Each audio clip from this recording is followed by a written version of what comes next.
Hi, welcome to Nina in the Kitchenware. Today I'm fulfilling a request from Carol. Carol asked me if I could make matzo balls that weren't heavy. And yes, I can. I have been doing this since probably, I don't want to tell you the decade, but quite a while. Matzo balls are so simple. If you've never had them, it's a dumpling. It goes into chicken soup. Typically, it's served at Passover. Now, I'm not Jewish, so if there's anything that you have to follow up with a kosher item, perhaps the baking powder, you should do that. I started using baking powder in my matzo balls because it does lighten them up. And also, I noticed that if you buy Manischewitz matzo meal, it has a leavening agent in it. I went to the store. I could not buy matzo meal. That's fine. What I did was I got unsalted matzah, and 2.5 of these crackers makes 1 cup. So what I've done is I took 2.5 matzah, put them in a baggie, and then I made my own meal just by rolling this out. You just do that until this becomes a texture that you want. And I like that this is different, some of it's smaller than other pieces. I like that texture difference. This makes 1 cup, I measured it out. That is 105 grams. I have 3 large eggs. You just beat those.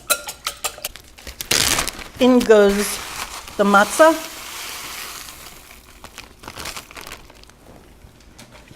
Along with 1 teaspoon of baking powder for every cup, 1 teaspoon. And then this is 3 tablespoons of schmaltz.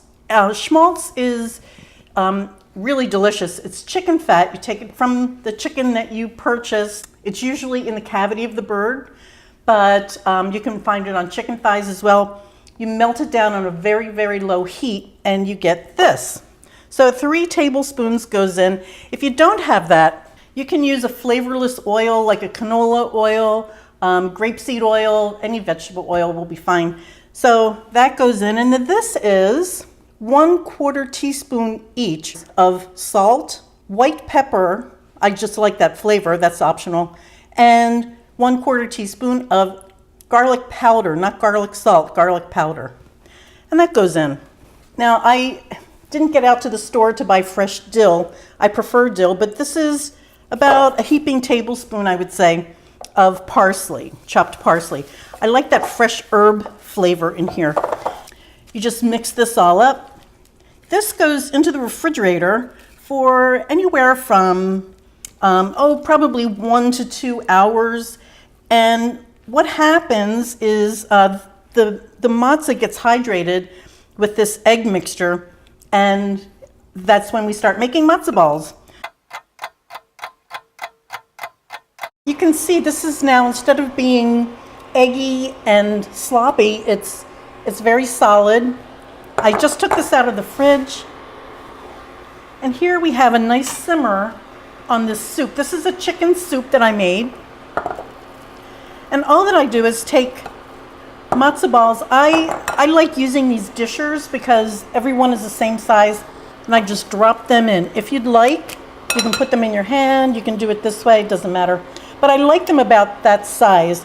And that will go into the soup. It takes about, 15 minutes, I would say, to have these cook all the way through. Now, I have this soup at a simmer.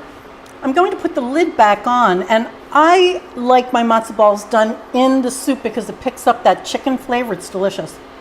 With a total of 15 minutes cooking time, these should be done, and I'll show you what they look like then. Well, this is ready. This is a world-class soup for a reason. It's so satisfying. It's so delicious. And it's also very hot. So I think I'm going to let that sit for a few minutes, but I'll be back and tell you about it. Well, I've cut into one of these, and I wanted to show you, this is what it looks like when it's cooked. It has the same texture all the way through, from the outside all the way through to the inside. And let's just taste this.